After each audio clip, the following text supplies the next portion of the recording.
자신이 지쳐서 기도할 수 없고 눈물이 빗물처럼 흘러내릴 때 주님은 우리의 연약함을 아시고 사랑으로 인도하시네.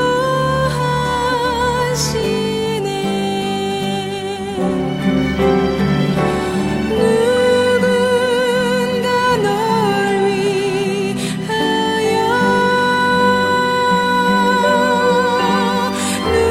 누군가 기도하네.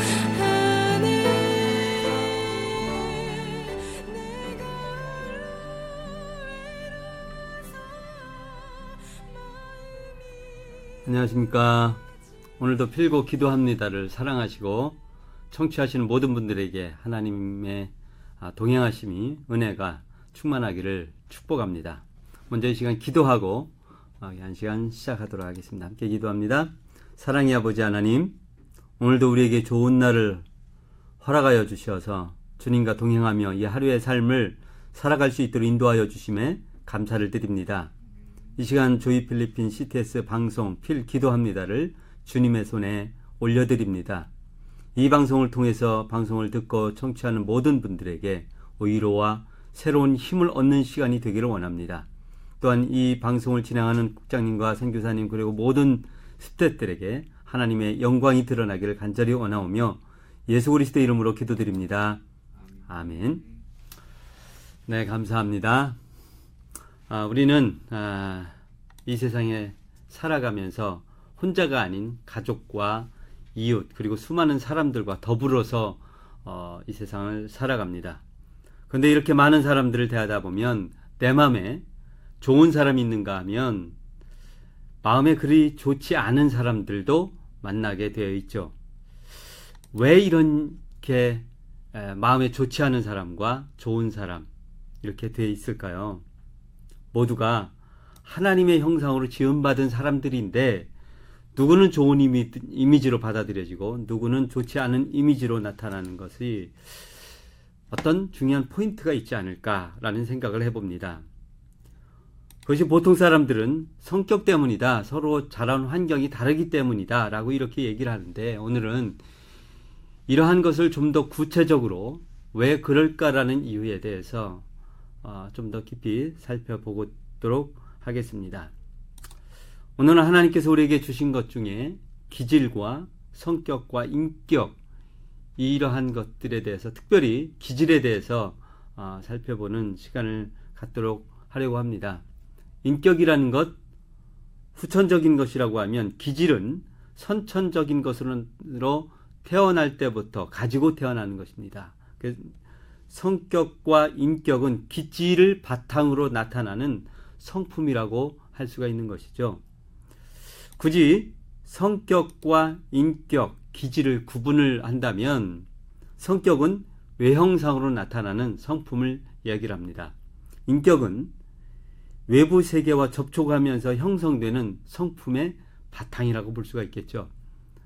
또한 기질, 태어날 때부터 지니고 태어나는 인격의 근거다라고 이렇게 구분을 지을 수가 있습니다.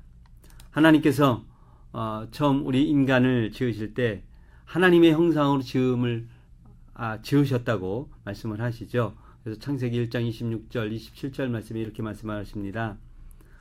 하나님이 이르시되 우리의 형상을 따라 우리의 모양대로 우리가 사람을 만들고 27절 말씀에 하나님이 자기 형상 곧 하나님의 형상대로 사람을 창조하시되 남자와 여자를 창조하셨다라고 이렇게 성경은 기록을 해주고 있습니다. 이것을 의학자인 히포크라테스는 하나님께서 창조하신 우리 인간의 기질을 네 가지의 유형으로 구분을 시키고 있습니다. 기질, 태어날 때부터 가지고 태어난 비교적 고정적인 성품을 얘기를 하죠. 그것은 보통 유전적으로 주어지는 것으로서 성별에 따라서 가문이나 민족성에 따라서 부모에 따라 물려받는 것이다 라고 이렇게 얘기를 합니다. 그래서 같은 기질을 가지고 있다 하더라도 필리핀에서 태어난 사람의 기질과 한국인들의 기질 다소 차이가 있을 수는 있습니다. 기질은 인격의 바탕으로 이루어진다고 말씀을 드렸죠. 기질은 조절하기가 힘듭니다. 그렇다고 해서 전혀 조절이 불가능하다라고는 하는 것이 아닙니다. 심리학자 팀 라엘이라는 분이 있습니다. 이분이 성령으로 변화된 기질이라는 책을 써서 우리나라에도 상당히 많은 영향력을 끼치고 있는데, 이 책에서는 성경의 인물들을 비교를 하면서 성령으로 변화된 기질은 단점도 장점으로 승화시킬 수 있다라는 주장을 하기도 합니다. 성경에서도 고린도후서 5장 17절 말씀에 이렇게 말씀을 합니다. 그런즉 누구든지 그리스도 안에 있으면 새로운 피조물이라, 이전 것은 지나갔으니 보라 새 것이 되었도다 라고 이렇게 말씀을 하고 있죠. 기질에는 우열이 없습니다. 그리고 기질은 누구나 한 가지만 있는 것이 아니라 다른 기질에 중복해서 함께 공유하고 있다는 사실입니다. 기질은 총 4가지로 구분을 시키고 있는데요. 이 4가지 기질을 간단하게 설명을 한번 해보도록 하겠습니다. 먼저 다혈질이 있습니다. 이것은 외형상의 기질로 쾌활하고 낙천적인 기질이다라고 얘기를 합니다. 또한 열정적이고 활기차고 헌신적이기도 하고 사람들로부터 사랑과 관심을 끌기도 하지만, 반면에 거칠게 행동하거나 쉽게 흥분하는 등 감정을 감추지 못하는 이러한 결점도 있습니다.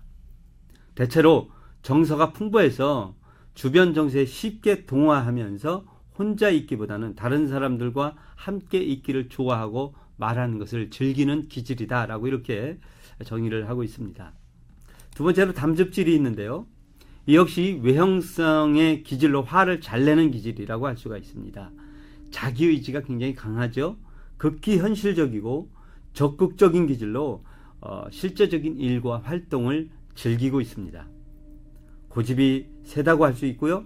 독립적이고 타산적이어서 현실적으로 생각을 하고 분석을 합니다. 다혈질과는 달리 주변 분위기에 쉽게 동화되지는 않습니다. 사색적이거나 정서적인 관심보다는 실제적인 문제에 더 관심을 갖고 있죠. 이 기질은 야망과 목적을 달성하기 위해서 적극적이고 끈질기게 도전하는 끈기를 보이기도 합니다. 대부분이 정치인들이 이 기질을 많이 가지고 있다고 하죠. 또 세 번째는 우울질이 있는데요. 이것은 내형성의 기질로 다혈질과는 대응되는 그러한 기질이라고 합니다. 언뜻 보기에는 침울하고 좀 답답한 듯 보이기는 하지만 풍부한 정서와 예민한 감수성, 진지함과 순수함이 이 안에는 가지고 있습니다.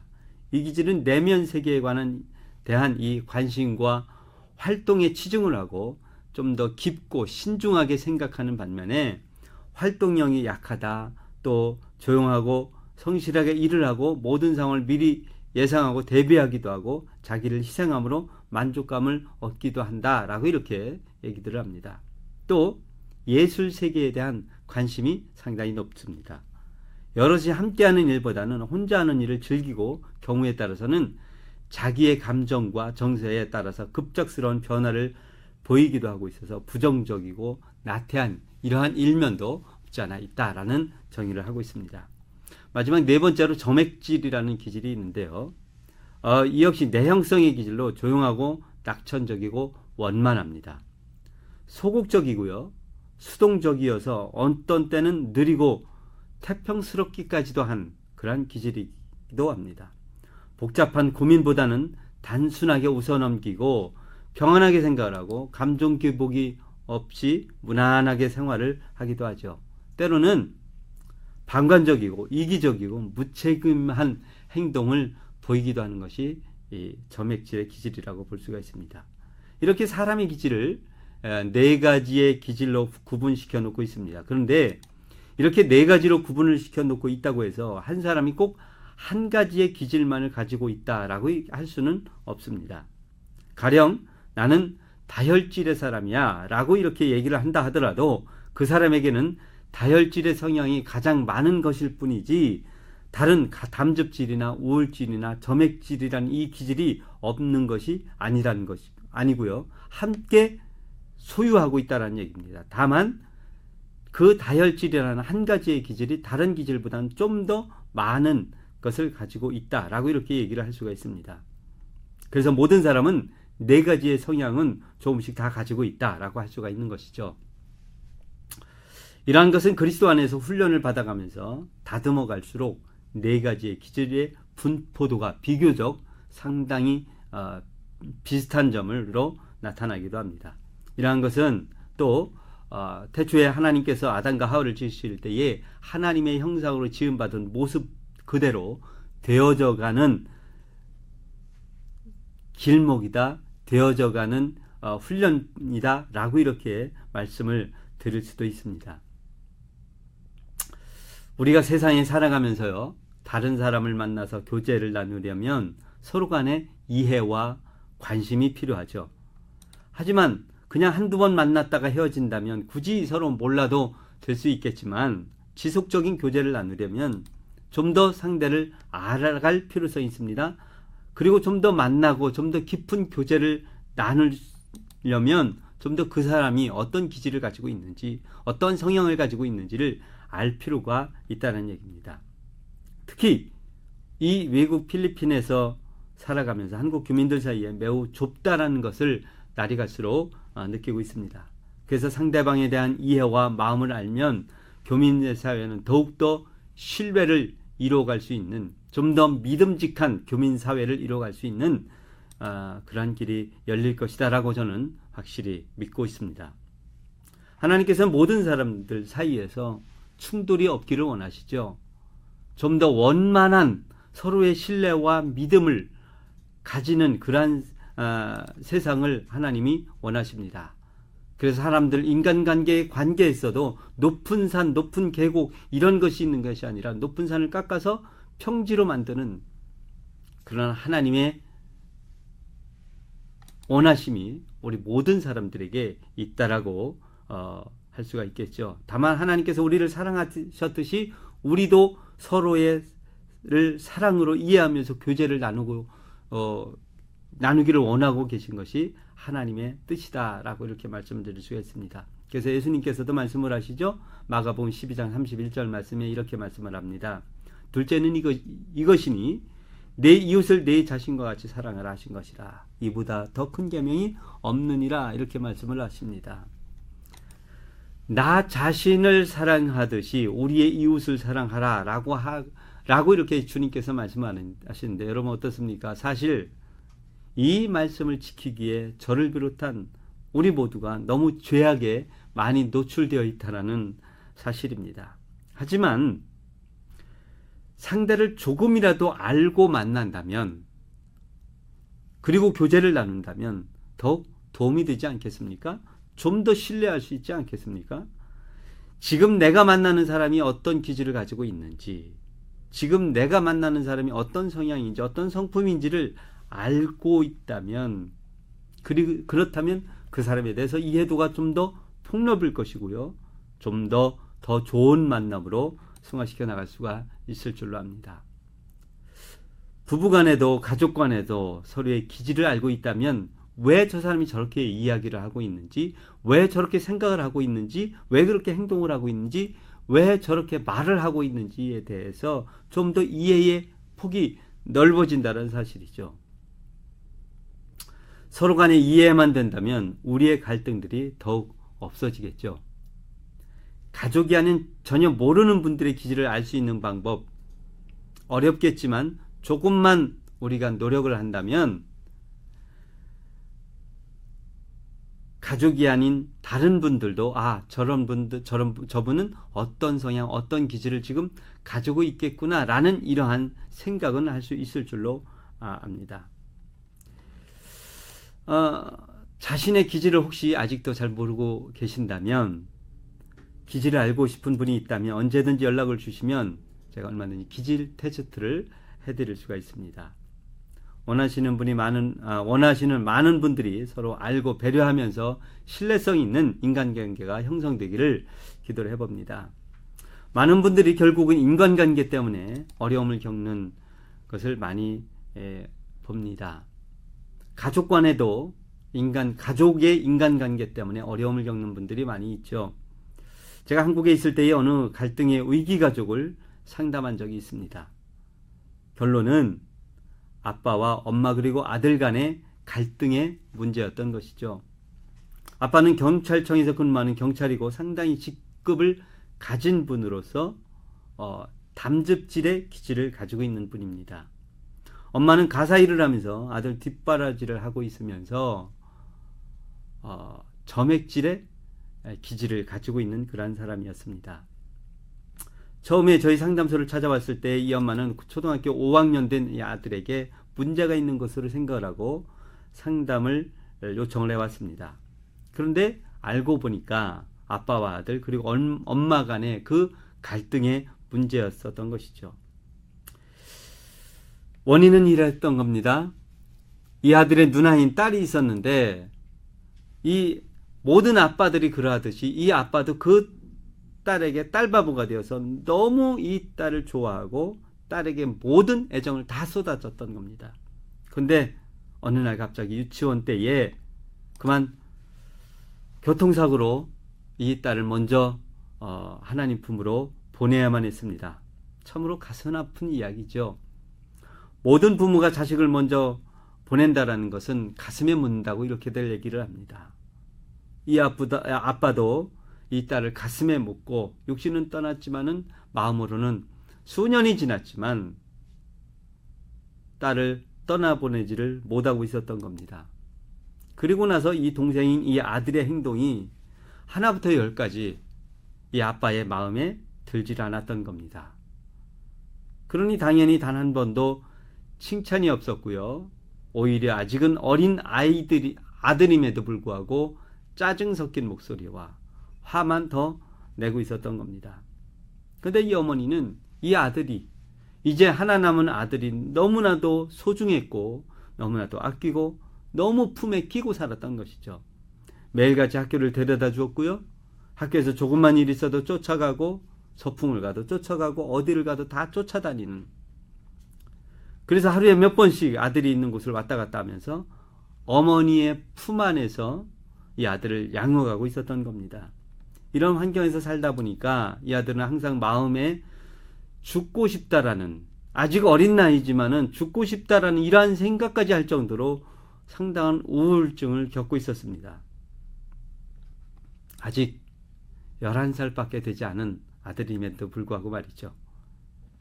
제가 3달 이상을 상담을 했었는데 결론은 아버지에 대한 사랑의 고품, 그리고 한편으로는 엄마의 품속에서 벗어나고 싶은 마음이 이 아들에게 간절했던 겁니다.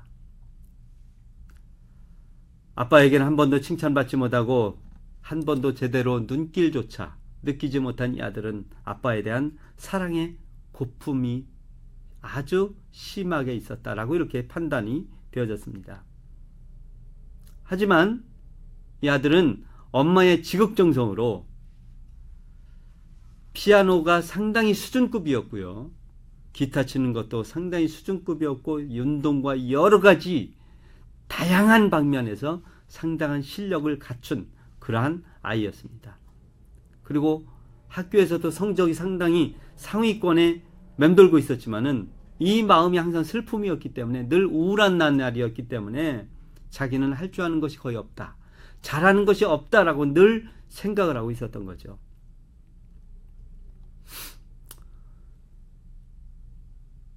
(3개월) 이상을 상담을 하고 난 이후에 결론적으로 아빠가 이 아들에게 누구누구야 아들아, 내가 너를 얼마나 사랑하는 줄 아니? 하면서 아들과 아빠 그리고 이 엄마 셋이서 꼭 부둥켜 안고 한참을 울고 나서야 가족 서로에 대한 사랑을 확인하는, 서로가 서로를 너무 사랑해서 이러한 일들이 벌어진 것을 확인하는 그러한 자리가 있었던 것을 기억을 합니다.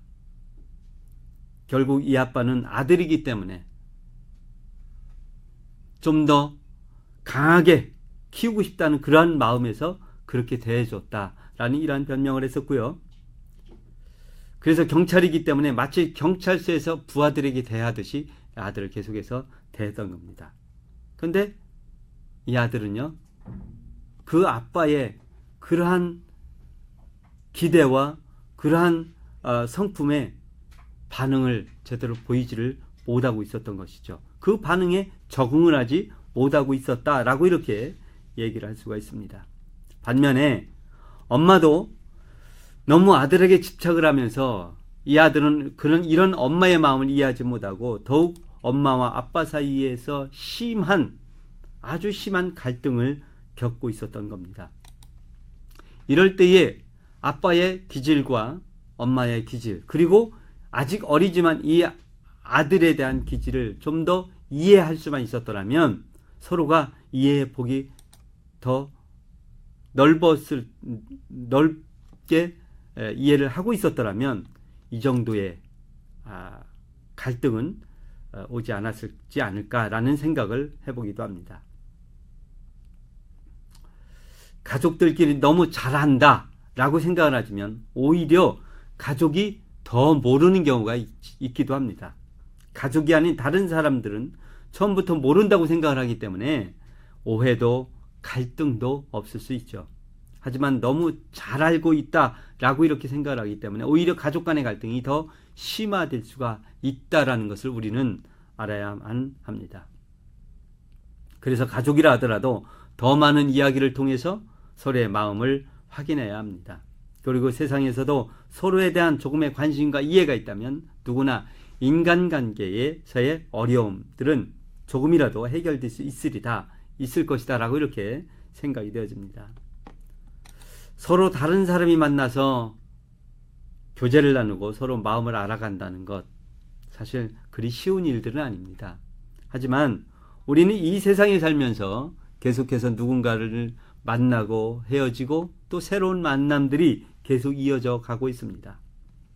예수님께서도 세상에 계실 때에 누군가를 계속 만나주시면서 때로는 꾸중하실 때도 있었고요.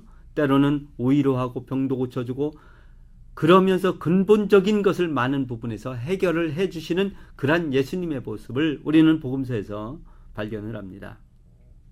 우리가 이 세상에 살면서 그리스도인으로 살면서 물론 예수님처럼 병도 고치고 누구든지 위로할 수 있는 그러한 삶은 못 산다 할지라도 조금만 더 우리가 노력을 하고 이해한다면 갈등보다는 신뢰관계로 조금씩 바뀌어져 간 것을 발견할 수가 있습니다. 요즘에 인간관계는 서로 간에 만나서 맺어지는 경우도 있지만은 또 사이버상에서도 인간관계가 형성되어지는 것을 종종 보게 됩니다. 더욱이 몇 번 만난 분들이라면 사이버상에서도 충분히 관계를 이어가는 것을 보는데 서로 보이지 않는 공간이기 때문에 어쩌면 더욱 진실된 이야기도 할 수 있을지도 모르겠습니다.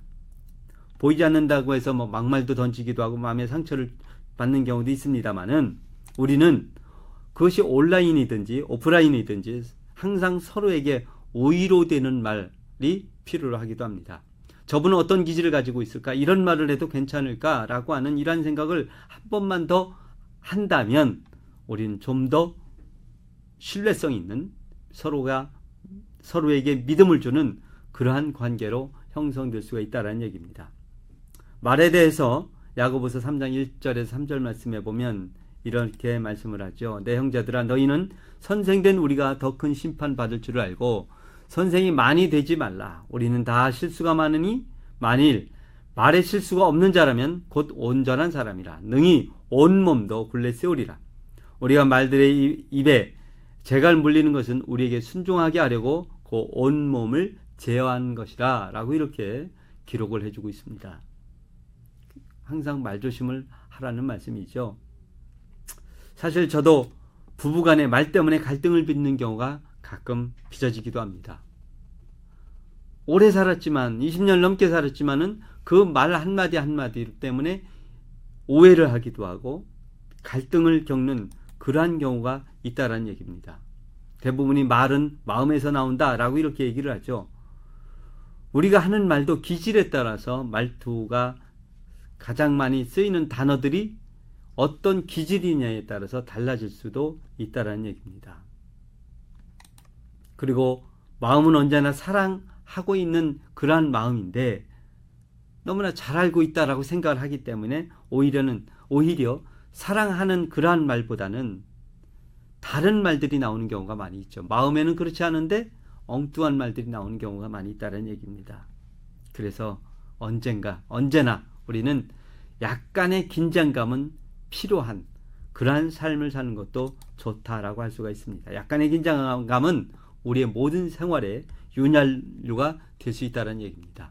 지난번에 스트레스에 대해서 말씀을 드렸지만 약간의 스트레스는 오히려 우리의 삶에 윤활유가 될 수 있다라는 그러한 말씀입니다. 우리가 조금이라도 다른 사람들을 알고 조금이라도 다른 사람들에 대해서 알아갈 수 있다면, 그래서 좀 더 그 사람에 대해서 이해를 할 수만 있다면 우리의 인간관계는 좀 더 아름다운 인간관계, 하나님께서 우리에게 원하는 깊은 산과 깊은 계곡과 높은 산이 있는 그런 인간관계가 아니라 좀 더 평평한 인간관계가 되지 않을까 생각을 해봅니다. 우리 시간에 인간관계에 대한 것을 놓고 함께 기도하기를 원합니다. 함께 잠시 기도하겠습니다. 사랑의 아버지 하나님, 하나님께서 이 세상을 지으실 때에 하나님의 형상으로 우리를 지으셨음을 믿습니다.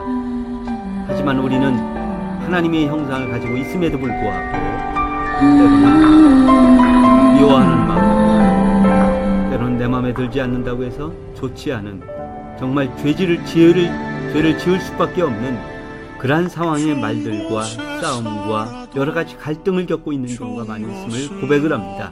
아버지, 간절히 원하오니 우리에게 더욱더 다른 사람을 이해하는 마음을 허락해 주시고, 나를 사랑하듯이 다른 사람들을 사랑하는 그러한 마음을 더욱더 풍성하게 허락해 주시어서 우리의 인간관계가 서로 신뢰하는 관계로, 서로가 서로를 좀 더 많이 이해하는 관계로, 하나님의 사랑으로 엮여지는 그러한 관계로가 되어져 갈 수 있도록 아버지 도와 주옵소서. 그래서 정말 사랑이 꽃피는 우리의 모든 관계들로 되기를 간절히 원합니다. 함께 하여 주시기를 간절히 원하고 예수 그리스도의 이름으로 기도드립니다. 아멘. 네, 우리 모두가 다 아름다운 그러한 사회 공동체가 되기를, 예수 그리스도의 세상이 되어지기를 간절히 바랍니다. 감사합니다.